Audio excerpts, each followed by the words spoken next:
xibaar yi gën a fës ci internet bi ak Fatimata Bintou Ba Fatima ñu ngi lay dalal ci plateau bi. nuyu naa la Sophia nuyu itam suñu mbokku téléspectateur ak internet yu ITV yi. ñu ngi lay fay bu baax Fatima alors tey ñu war a waxtaanee encore une fois les pluies diluviennes les inondations ak li nga xamante ni moo di victimes yi et aussi tous les dégâts causés. taw bi nag gannaaw taw yi ndox mu bëri bi wàcc si Ndakaaru Njaay jur na ay loronge yu bëri conséquences yi noonu la ko kii di nga xamante ni mooy njiiti réew mi Macky Sall daal di xamle immédiat ñëw si ak ñun pluie diluvienne Macky Sall annonce 3 morts et présente ses condoléances à la nation gannaaw loolu itamit waa Seneweb ba ñëw nañ ci mbir mi kii di Antoine Diome nga xamante ni doon na am ab visite yoo xamante ni ci gox yoo xamante ni ndox bi sonal na leen lool maanaam inondation bi nee na il y aura encore de fortes pluies mais l'État sera là pour accompagner la population maanaam lii di état dina ànd ak population fépp koo xamante ni ndox mi bëri na fa plan Orsec ba dina fa teew ngir mën a jàppale wala ngir mën a secourir ñoo xamante ni ndox mi sonal na leen dañ leen di bàyyi ñu seetaan benn extrait vidéo yi nga xamante ni circulé na ci réseau yi week-end bi ñu génn di fàttali que taw yi ñu dooroon presque vendredi ci guddi ba tey ji taw yee ngi wéy.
baax na de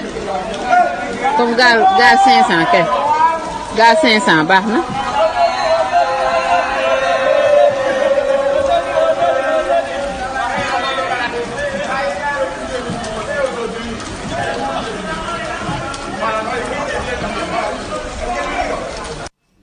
voilà Sophia Ba mu ngi noonu vidéo yooyu ñu gis nga xamante ni circulé na bu baax ci réseau yi ku nekk nag sa koñ mu mel rek da nga koy filmer daal di ko dugal ñu nemmeeku gis nga dem nañ ba gaal yi sax la nit ñi di yéeg pour mën a utali feneen fu ñu jëm ci vidéo bi yaa ngi dégg maire bi dinaa na gaal 500 parce que nit ñi dematuñu ba amatuñu pexe maanaam oto mënul dem tant que xuusoo pour jàll doo mën a dem réaction yi nag bëri na gannaaw loolu kii di Aliou Tine nee na les inondations à Dakar qui doivent appeler à un devoir de solidarité vers les populations affectées mu ne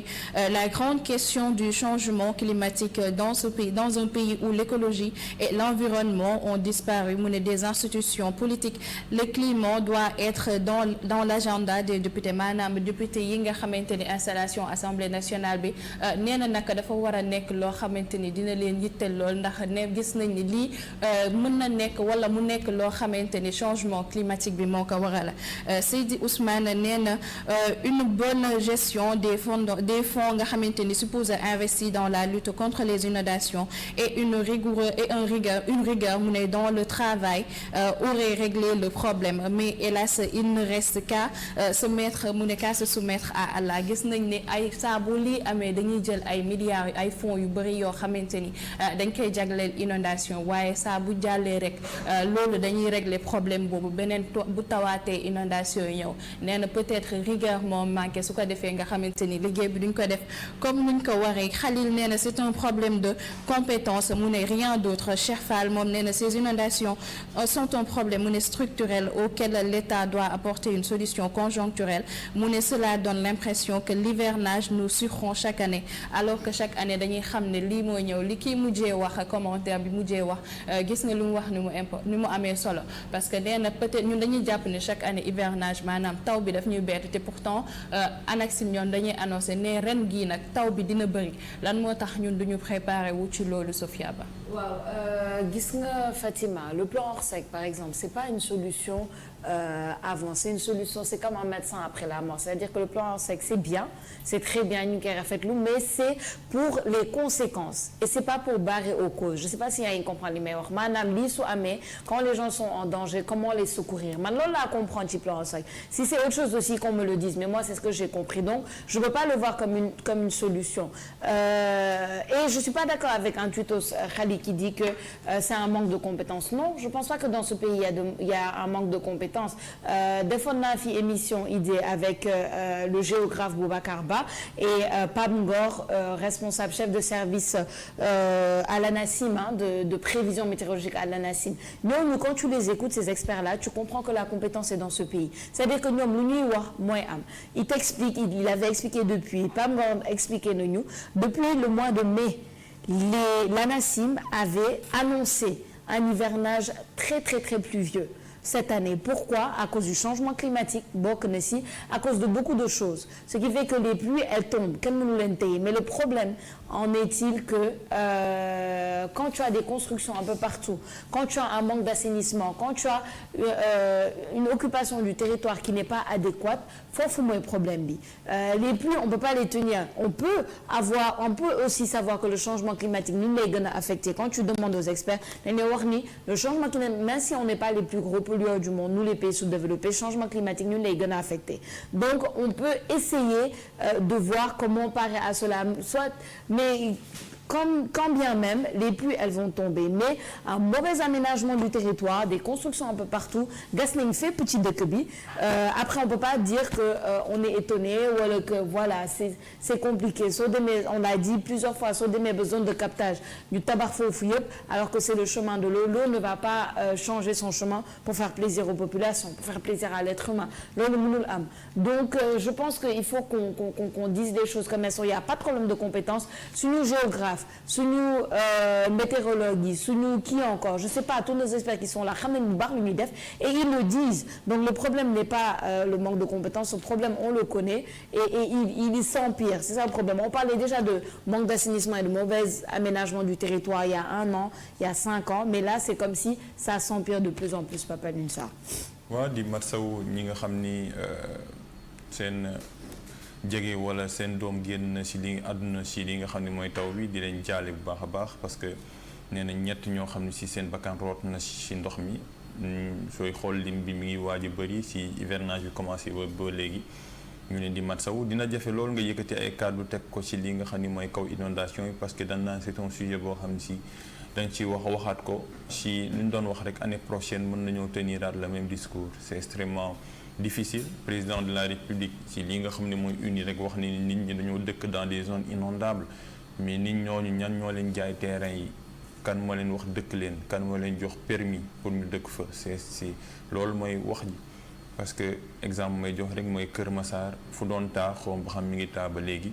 Parcelles Assainies lañ ko tuddee woon te ay fonctionnaires ñoo ko jënd si li nga xam ni mooy autorités yu koy jaay donc loolu war nañ kaa bàyyi bu baax yaa ngi wax ci aménagement c'est extrêmement important mais xam nañ ni Dakar moom nu mu tëddee weesolo nag lool ak li nga xam ni mooy aménagement ci le ministre de l'Intérieur et je pense que c'est ça qui est le plus important mi ngi naan yeneen taw dina am maanaam yeneen averse taw yi dina gën a bëri ñi ngi jëm ci màggal ñi ngi jëm ci ubbite l'école bi ñi ngi jëm ci gàmmu mu nekk ay événements yoo xam ne si ni fay dajaloo dafay bëri ubbite l'école bi baa ngi nii di ñëw ñu ngi ci mois de septembre octobre forcément am na ay l'école yoo xam ne si jamono ji ay ndox mi ngi fa am na ñoo xam si dañoo déplacé wu ñu dugal leen ci l'école yi nan lañ koy gérer ñi ngi dem ci ay événements religieux su taw amee foofu noonu nan lañ koy gérer ak yeneen yoo xam ne si ànd naag taw bi ndaxte taw moom bénédiction la wax dëgg fa yàlla taw bénédiction la waaye fu muy wàcc peut-être mooy problème muy Dakar ñi ngi xool nee na day activer waat le président de la République un nouveau plan décennal à la fin de la semaine xam nañ ni plan décennal bu jàll ba luñ ci investir ci xaalis bëri na lool waaye lii nga xam ne mooy njeexital yi maanaam résultats yi jafe ni ñu ngi ko gis ko parce que sooy lutter lii nga xam ni pendant lutter contre les inondations ci fukki at amul résultat boo xam ne si lu leer la lu dul plan Orsec parce que plan Orsec secours la du prévention loolu war naa taxaat su ñuy dugalaat xaalis ci beneen plan décennal ñu def évaluation def le bilan lan moo manqué lan moo doxul ndax 10 ans nga koy xeex ak taw te taw bi c'est saisonnier ñetti weer la rek wala ñeent te mënuñu kaa régler nga ñëw dolliwaat beneen plan war cee defaat xaalis bu takku te plan bu njëkk bi baaxul succession de plan wala succession d'échec boobu est-ce que war nañ kaa continuer mu nekk laaj boo xam si nañ ko teg waaye ñi ngi ñaan ñi nga xam ne askan bi si taw ñu bañ a génn parce que am na ay mort par électrocution suy taw tamit nga gaari sa oto di suivre ñi nga xam ne mooy information plan ORSEC di ko jox parce que sauver sa bopp tamit bokk na si lutte bi nga xam ni dañ koy xeex ak li nga xam ne mooy inondation. li ma jaaxal mooy li ñuy woowee les zones inondables léegi kenn xamatul fan la yaa ngi koy wax léegi Parcelles Assainies moo inondé vendredi la woon wala samedi plutôt moo inondé samedi donc lu ñuy woowee Parcelles Assainies su inondé dootoo xam yow foo jëm en fait c'est-à-dire que c'est partout c'est un peu partout dans la ville maintenant xamatoo fan mooy les zones inondables ak fan xametoo daal fan mooy les zones inondables et les zones qui ne sont censées ne pas être inondées je pense que loolu rek jar nañu xoolaat bu baax xam ni dëkk bi y a un mauvais aménagement du territoire il faut pas avoir peur de le dire c'est ça le problème parce que foo xamante ni c'est censé être assaini pour ne pas s'inonder bu fekkente ni taw yi day ñëw mu inondé fa le problème il faut le regarder ailleurs bon comme tu le dis président Macky Sall dégg nañ ko ñun ñëpp nee na un nouveau plan décennal est-ce que ça veut dire que le plan décennal depuis 2012 2022 c'est un échec est-ce qu'on admet l'échec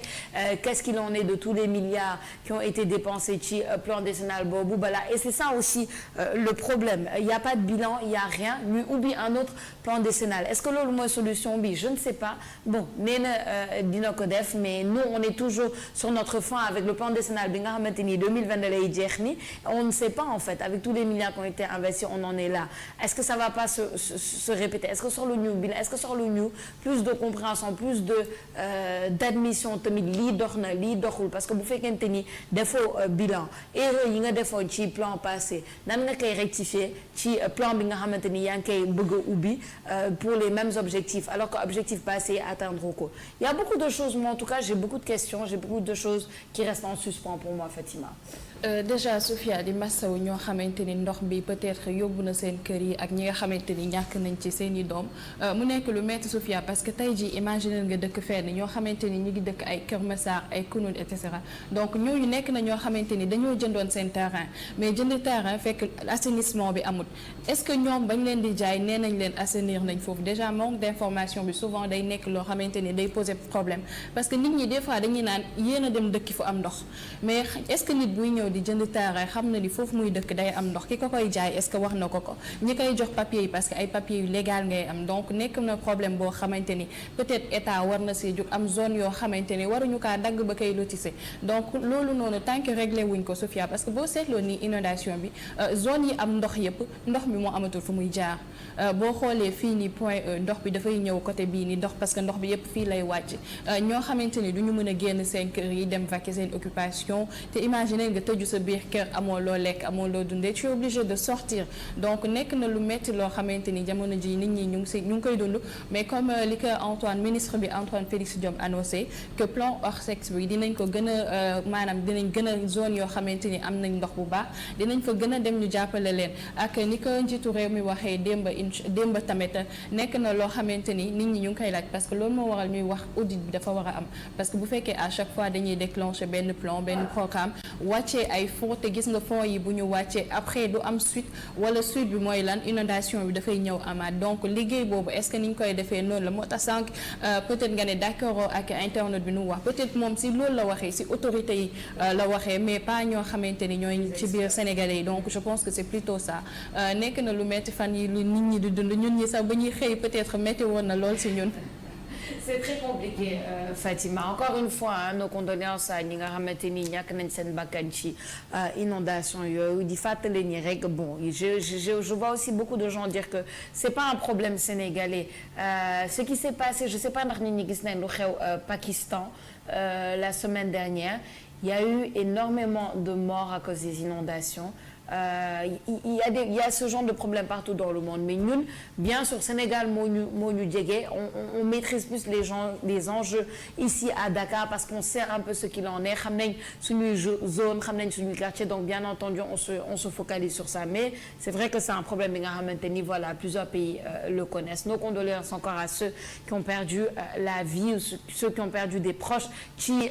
problème mu inondation yi. Alors Fatima ñu daal di jàll ci leneen les forces de l'ordre qui luttent contre les jeux de hasard c'est ça. waa gendarmerie nationale ñoo ko xamle partage ay images yoo xamante ni gannaaw lors opération bi ñu def gendarmerie nationale nee na lutte contre la recrudescence des salles de jeu nga xamante ni ñoom ñooy yëngatu ci wàllu jeu de hasard gendarmerie bi nee nañ saisir nañ une centaine de machines de sous rasul moom nee na jaajëf waay apprécié na bu baax a baax liggéey bi nee na il faut veiller à la fermeture aussitôt des salles de jeu nga xamante ni ñu ngi nekk ci wetu école yi à proximité des établissements scolaires ak yeneen yoo xamante ni peut-être bëri nañ lool ci réew mi dañuy seetaan benn vidéo bu ndaw boo xamante ni ñoom partagé nañ ko ñëwaat fii ci plateau bi.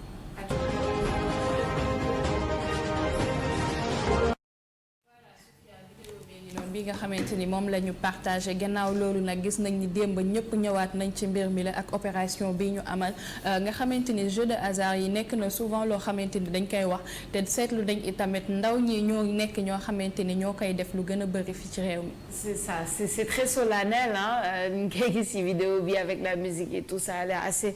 solennel xam naa ni bu fekkente ni gendarmerie jël na initiative bi xam naa dafa fekk ni rek gis nañ